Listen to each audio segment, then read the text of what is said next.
nous fait plaisir ce matin de recevoir donc le Parti libéral du Canada, et bien représenté par M. Stéphane Dion et deux candidats également à la course.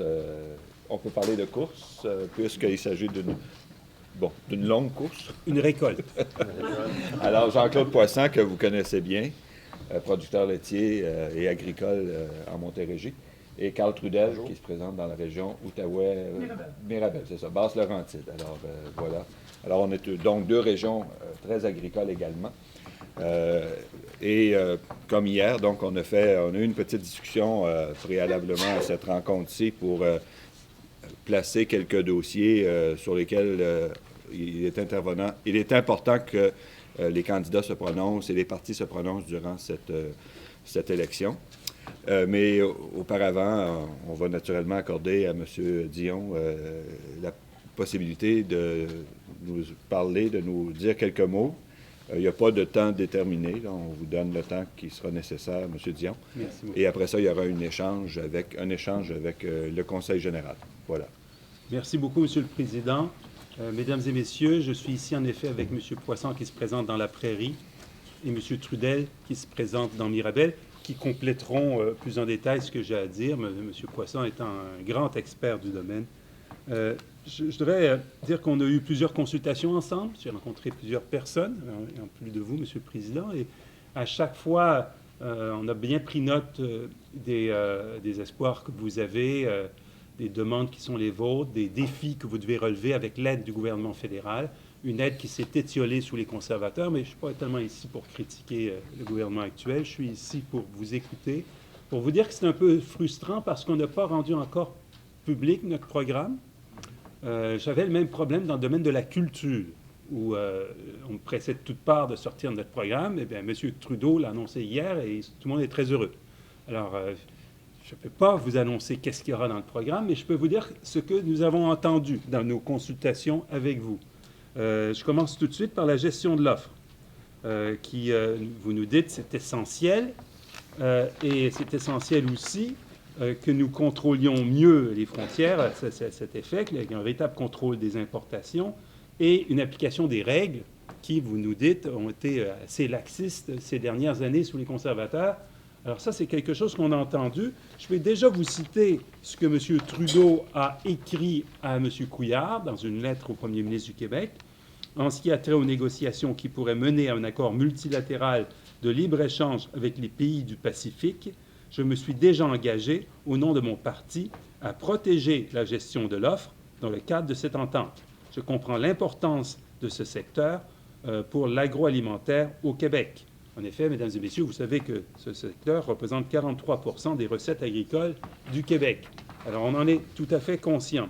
En ce qui touche maintenant une chose dont vous avez parlé beaucoup, qui est la nécessité d'investir davantage en recherche dans le secteur de l'agriculture et de la sécurité alimentaire. Le gouvernement conservateur a saccagé la capacité du gouvernement du Canada d'offrir une capacité scientifique dans bien des domaines, y compris le vôtre. Et ça, c'est quelque chose sur lequel il faudra revenir très fortement. Vous nous demandez aussi de réinstaurer les mesures d'inspection des aliments externes, parce que l'auto-inspection, ça peut amener à des dérives qui seront très nuisibles à la santé des Canadiens et à votre industrie. Alors ça, c'est quelque chose, en effet, dont il faudra tenir compte. Vous nous demandez de soutenir l'agriculture en investissant dans les technologies de l'innovation.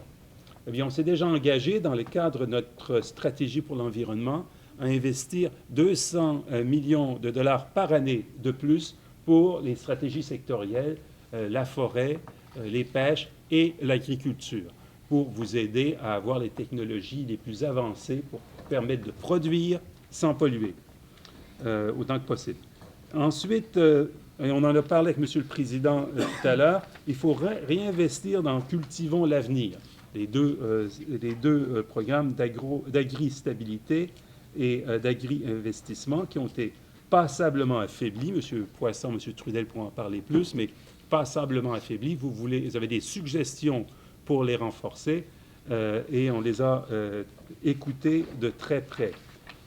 Ensuite, Vous nous avez aussi parlé, dans nos consultations à plusieurs reprises, de la sécurité alimentaire et de la place primordiale de l'eau dans la gestion. Vous nous demandez non seulement des bons programmes sur ce plan-là, mais de l'accompagnement, de la formation. Et on en est très conscient. Pour tout ce qui est de l'agro-environnement, c'est pas seulement d'avoir les programmes, mais c'est d'avoir aussi l'accompagnement sur le terrain pour s'assurer qu'on a les meilleures pratiques qui sont véritablement mises en place. Toute la question des travailleurs temporaires, ça, c'est une question qui a été vraiment mal gérée par le gouvernement actuel. Ce qui s'est produit, c'est qu'au début, c'était des programmes qu'ils ont voulu rendre un peu open bar pour affaiblir les syndicats en faisant rentrer des travailleurs temporaires pas formés. Et quand il y a eu des scandales qui se sont produits, quand des Canadiens ont perdu leur emploi, après avoir formé des étrangers qui ensuite ont pris leurs emplois, vous avez vu, vous vous rappelez les scandales qui sont arrivés, le ministre, M. Kenney, a flairé le vent et s'est dit on va passer d'un extrême à l'autre. Et là, ils ont bureaucratisé cela à tel point, M. le Président me le disait, que pour avoir vos travailleurs à temps, pour cueillir les fraises ou les pommes, c'est très, très angoissant pour vous, tellement ça peut retarder avec une insensibilité bureaucratique tout à fait inacceptable. Alors ça, c'est quelque chose qu'il faudra rebâtir avec vous, avoir de bons programmes de travailleurs temporaires qui servent vos besoins, tout en s'assurant que c'est un recours une fois qu'on n'a pas trouvé de travailleurs canadiens. Ce qui est souvent le cas en région, comme on le sait. La question de la relève agricole est un besoin pressant lié aussi à l'accaparement des terres. Si on veut garder des terres pour nos agriculteurs, nos producteurs agricoles, ce qui me paraît essentiel dans tout pays lorsque le propriétaire et le producteur, c'est beaucoup plus efficace. Eh bien, il faudrait peut-être s'assurer que si vous voulez transmettre vos terres à vos enfants, il n'y a pas de règles de fiscalité qui vous pénalisent. M. Emmanuel Dubourg, notre candidat libéral dans Bourassa, qui est un fiscaliste émérite, Emmanuel a un projet de loi privé là-dessus, et vous m'avez dit, M. le Président, que ça vous plaisait beaucoup. Alors ça, c'est quelque chose avec lequel on voudrait travailler avec vous. Je crois que j'ai fait le tour des principales questions. Avant de passer la parole à M. Trudel et M. Poisson, je vais faire quelque chose qui relève plus de mon expertise, qui est celle des sciences politiques. Et je voudrais vous citer un ouvrage, Essai sur les injustices, du professeur de sciences politiques de l'Université Laval, Jean-Pierre Derianic, Essai sur les injustices aux presses de l'Université Laval. Je vous le recommande parce que ce n'est pas juste des programmes dont on parle. On parle de la vraie vie, celle de votre vie de tous les jours. Et votre vie de tous les jours rejoint l'intérêt des Canadiens, de l'ensemble du pays. Je voudrais vous exprimer en une page, ce ne sera pas très long, Monsieur le Président, la philosophie qui va inspirer un gouvernement libéral de Justin Trudeau, qui est magnifiquement exprimée par ce professeur. Je ne veux pas dire que lui-même est libéral ou de notre parti, mais quand je lis ça, je me retrouve. Et je pense que vous allez vous retrouver aussi. Alors, je vais vous le lire. La production agricole a une caractéristique qu'on ne retrouve dans aucune autre activité économique. Les producteurs ne décident pas le volume de leur production, qui dépend des caprices du climat. Et je dirais aussi du caractère éminemment périssable du produit. Un fabricant de chaussures peut se tromper dans ses prévisions et en produire plus que ce qu'il pourra vendre.